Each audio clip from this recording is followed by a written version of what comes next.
Israel only, or IO, is a method of biblical interpretation that applies audience relevance consistently across the biblical domains of soteriology and eschatology.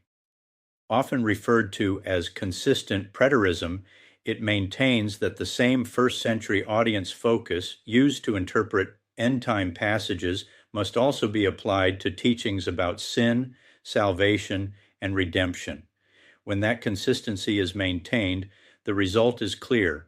The Bible's redemptive narrative pertains exclusively to ancient Israel, reached its fulfillment in AD 70, and does not extend beyond that covenantal age.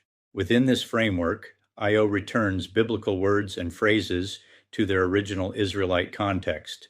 Terms that are often universalized in modern theology are shown to have a different function within Israel's covenantal structure.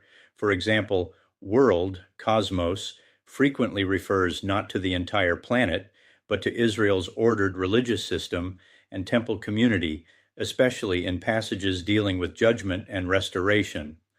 Likewise, Gentiles, ethnos, in the first century context, were not a blanket category of all non-Israelite humanity, but often referred to those within Israel's covenantal orbit, such as diaspora Israelites, God-fearers, and proselytes, who were being gathered into covenant fulfillment.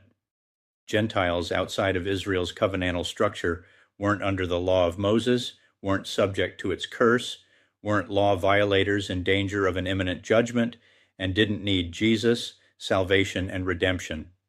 IO thus demonstrates that salvation and redemption were covenantal realities tied specifically to Old Covenant Israel and its crisis under the law.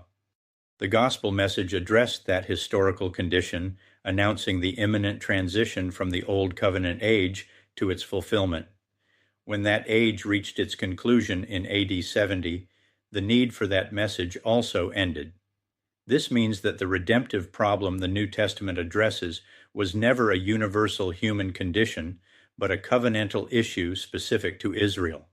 To disprove IO, one would need to show from Scripture, within its original historical and covenantal setting, that non-Israelite nations were under the law of Moses, that they were participants in the covenantal judgment of the end of the age, that Paul understood his audiences to consist of non-Israelites outside Israel's covenantal structure, that Gentiles, ethnos, is consistently used in the New Testament to refer to populations entirely external to that covenantal world rather than those associated with it, that the new covenant was made with groups beyond Israel, and that the need for the gospel extends beyond the first century covenantal transition.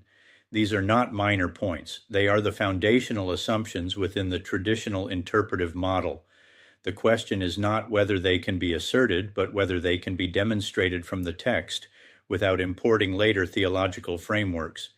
If they cannot, then the conclusions built upon them are not grounded in the text itself, but in inherited interpretations that rely on assumptions rather than demonstrable first-century context and usage. IO ultimately removes the premise that all people today are sinners awaiting judgment and in need of salvation. It reframes the Bible as a completed covenantal narrative centered on Israel, showing that its promises, warnings, and resolutions belong to that world and that time. In doing so, it provides clarity for readers who have struggled under the weight of inherited theological traditions, offering a reading of Scripture that is historically grounded, internally consistent, and faithful to its original audience. For more information, visit the Facebook page called the IO Collective, the YouTube channel called Concealed in Covenant, or get the book titled Concealed in Covenant, The Case for Israel Only, available at Amazon,